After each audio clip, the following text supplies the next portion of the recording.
Hi යාළුවනේ කොහොමද ඉතින්? ඔන්න අදත් අපි තවත් ලස්සන තැනක් බලන්න යන්න තමයි හදන්නේ. ඉතින් මට බයික් එකක් හම්බුණා යාළුවෙක්ගේ. ඒකේ යන ගමන් තමයි දැනගත්තා යාළුවා වෙන පැත්තකට යන්නේ. මම වෙන පැත්තකට යන්නේ. බයික් යන්න වෙලා තමයි තියෙන්නේ. පොඩ්ඩක් ඉතින් පාර තියෙනවා සෙට් වෙලා. අයින් යන්න ඕනේ ටික දුරක්.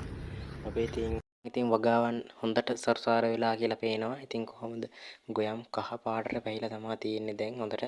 ඔන්න ඉතින් ඒ වගේ ලස්සන සුන්දර තැන් ටිකක් පහු කරගෙන ඇවිල්ලා අපි අපේ තැනට ඇවිල්ලා තමයි තියෙන්නේ.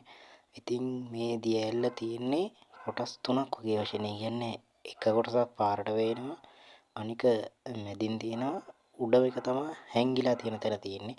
ඉතින් අපි බලමු මේ තැන කොයි වගේද ලස්සනද කියලා. මේක තමයි යාළුවනේ මම අර කිව්ව විදිහට උඩ පාරට පේන්න තියෙන්නේ. ඉතින් මේ විදිහට තමයි ඒ චූටි දිය ඇල්ල පාරට ලස්සනට වෙන්නේ. මේ වගේ බෝඩ් ගහලා දැනුවත් කරලා තමයි තියෙන්නේ. ඉතින්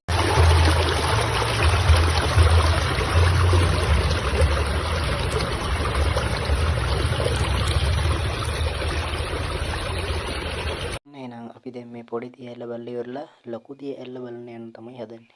ඉතින් මෙතනින් උඩ පාරෙන් තමයි එතෙන්ට යන්න තියෙන්නේ. චුට්ට දුරක් යන්න තියෙනවා. ගල්මුල් උඩින් අපිට යන්න වෙනවා. ඉතින් මේක බලන්න ඕනේ නම් කොහොම හරි ඉතින් අපිට යන්න බෑ.